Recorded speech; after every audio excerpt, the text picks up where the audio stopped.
पालिकेत 1995 नंतर सेवेत असलेल्या 249 बदली आणि रोजंदारी कर्मचाऱ्यांना सेवेत कायम करण्यासाठी विधानसभा उपाध्यक्ष अण्णा बनसोडे यांच्या समवेत महत्त्वपूर्ण बैठक पार पडणार आहे।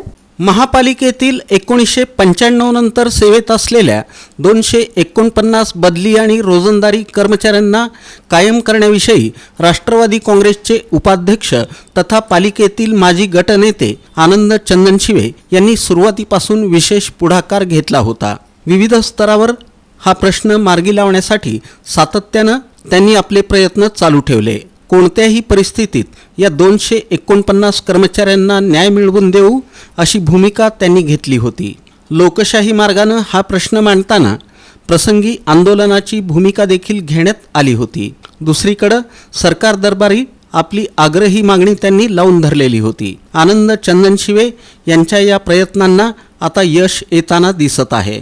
विधानसभेचे उपाध्यक्ष अण्णा बनसोडे यांच्या कार्यालयाकडून जारी करण्यात आलेल्या पत्रानुसार बुधवार दिनांक 18 जून रोजी दुपारी 12:30 वाजता मुंबईत सचिवालयाच्या बैठक हॉलमध्ये सोलापूर महानगरपालिकेतील 1995 नंतर सेवेत असणाऱ्या आणि अजूनही बदली तसंच रोजंदारी कर्मचारी म्हणून काम करत असलेल्या 249 कर्मचाऱ्यांना सेवेत कायम करण्यासंदर्भात महत्त्वाची बैठक आयोजित करण्यात आली आहे।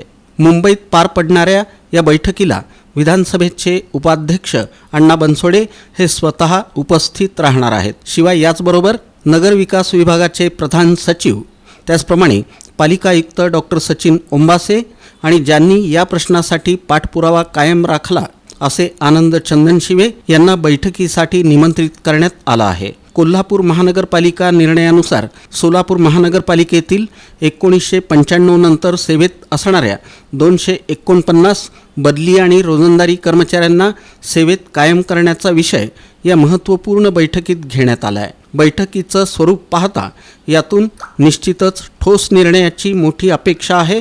असा निर्णय झाल्यास संबंधित कर्मचाऱ्यांच्या जीवनाला कलाटणी देणारा हा निर्णय ठरणार आहे। याविषयी पुढाकार घेणारे राष्ट्रवादी काँग्रेसचे प्रदेश उपाध्यक्ष तथा पालिकेतील माजी गटनेते आनंद चंदनशिवे यांनी या कामगारांना न्याय मिळाल्याशिवाय आपण स्वस्थ बसणार नाही अशी आपण सुरुवातीपासून भूमिका घेतली होती आणि आता हा विषय अंतिम टप्प्यात असून या बैठकीतून निश्चितच सकारात्मक फलित समोर येईल असा विश्वास व्यक्त केला।